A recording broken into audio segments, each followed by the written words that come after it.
I want to bring in NBC's Julie Tsirkin, who's covering the hearing on Capitol Hill. Bobby McDonald is retired supervisory special agent with the U.S. Secret Service and a lecturer on criminal justice at the University of New Haven. With me here in studio, NBC national law enforcement and intelligence correspondent Tom Winter. Tom, I mean, how is that even possible? Seemed to be the question of the day. If I had a word to describe what I heard, it was incredulous. But what did we actually learn? Right. If you're watching MSNBC at 10 a.m. Eastern time, the exact questions we were hoping that senators would get to are the exact questions that were asked. And I think it's now provided yet more questions about this incident specific to that gap of time. We now know, based on the testimony provided here today, there's a critical 30-second period where local law enforcement hears from their own people, because they saw him with their own eyes, this guy's got a gun. And from that moment until the moment shots ring out, there's an approximately 30-second gap. And the ultimate question here, that is apparently, according to the testimony today, radioed out. So at some point, it is actually communicated, not just that they saw them, but it was radioed out on their radio frequencies, local law enforcement, that this person is on a roof with a gun. What happens from there is the critical question. And I don't think we really got the answer today, because we know that there's a command post. There's an area where you have local law enforcement and the Secret Service sitting together. Those radios don't talk to each other. The Secret Service, without getting into a ton of detail that could compromise their ability to protect the people that are currently running for office, they run on an encrypted frequency. That's their own radio network. But the whole point of having a command post is so that you have the ability, local law enforcement, to turn to you, if I'm working for the Pennsylvania State Police and your Secret Service, Chris, to turn to you and say, hey, my guys are talking about the fact we've got somebody on a roof with a gun. For you then to relay that to the Secret Service so action can be taken. And I think the question here today remains, why wasn't action taken? Why wasn't Trump taken off the stage? Why didn't the Secret Service join him on the stage? Obviously, incredible bravery that the Secret Service is required to undertake in that situation, to put them between a bullet and the former president. But that is what is required. And I think that's something that they say they're still trying to find out. So that's something that jumped out at me today, as far as the fact that we know that there was a gap and that there was a radio communication that was made. Let me stop you there, because I want to go to Bobby on that question, if I can, Bobby. So if you know that there is a man with a gun, who makes the decision to take the shot? If a sniper sees him, does he take the shot? Does he have to go through the command center? What happens, even if it's 30 seconds, is there SOP, without revealing anything operational that could, as Tom rightly points out, endanger anybody in the future? What should happen here? Good afternoon, Chris. And Tom is exactly right. I couldn't have explained the command post situation any better than he just did for that real-time information flow. Look, this is exactly the issue that's going to have to be cleaned up at the Secret Service. That information, especially with regard to a shooter within a situation that's only 150 yards away from the former president, with a high-powered rifle that was seen by multiple people, multiple witnesses, multiple cell phone videos, was able to get there and pull that shot off.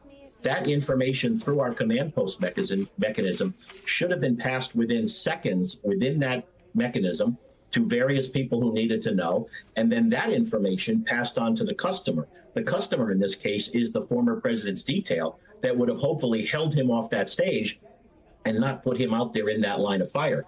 The fact that it appears that they did not get that information is one of the key elements here. Thankfully, after one shot and unfortunately after killing a patron and injuring two others, we were able to neutralize the shooter. But we got far too long in this process before that information got to where it needed to get to. And that is a very troubling issue. Julie, you watched this entire hearing. Talk to us about the tone of it. It also seemed to me there are a lot of marching orders, a lot of questions that both of the men said they would get back to the senators with answers about. Yeah, exactly, Chris. And I also was able to talk to a lot of senators as they went in and out of this hearing here. Notably, as you heard Gary Peters, the chairman of the Homeland Security Committee, allude to at the end there, he told me that this is just the beginning. They are going to hold many transcribed interviews, including with Kim Cheadle, the outgoing Secret Service director who was responsible for what happened on that day. They want to talk to her, too, even though she's not in this position now anymore. The other thing that was very clear to me is that there is not a lot of daylight daylight. This is rare between Republicans and Democrats when it comes to this issue. That is something that was echoed to me by many Republicans, by many Democrats. They are really on the same page here. In fact, already building out their next steps here in letters that they're going to send, in concrete questions that they have still for Ronald Rowe, who is the acting director here of the Secret Service. And they are going to get to the bottom of this. And then, of course, third here is that you have a couple of senators, some Senate Republicans up for re-election, who, of course, are not satisfied with Rowe in that room. One of those was Senator Josh Hawley, who had a very testy exchange, frankly, with Rowe. Take a listen to this. You're asking me, Senator, to completely make a rush to judgment about somebody failing. I acknowledge this was a failure of the Secret Service. Is it not prima facie that somebody has failed? A former president was shot. Sir, this could have been our Texas school book depository. I have lost sleep over that for the last 17 days, just like you have. Somebody to hold them accountable. I will tell you, Senator, that I will not rush to judgment, that people will be held accountable, and I will do so with integrity and not rush to judgment and put people unfairly persecuted.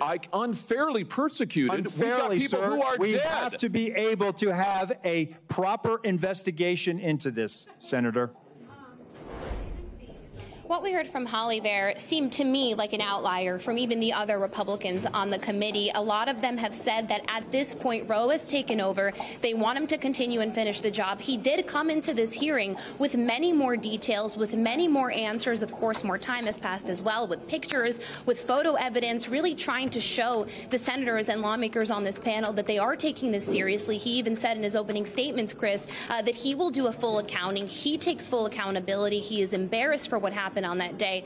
But when it comes to a rush to judgment here, it is clear, even as Senator Blumenthal had told me, a Democrat, that there needs to be a systematic reform of this agency, top to bottom. He told me that this isn't just a one-and-done situation, and you see that not only in this situation, but also with the task force that has been formed in the House by partisan members on both sides of the aisle, trying to get to the bottom of this, trying to also see whether the Secret Service needs more resources. There was one instance where they talked about the agency having double the number of resources that they had in recent years, and yet lapse in Secret Service agents, especially when it comes to that day.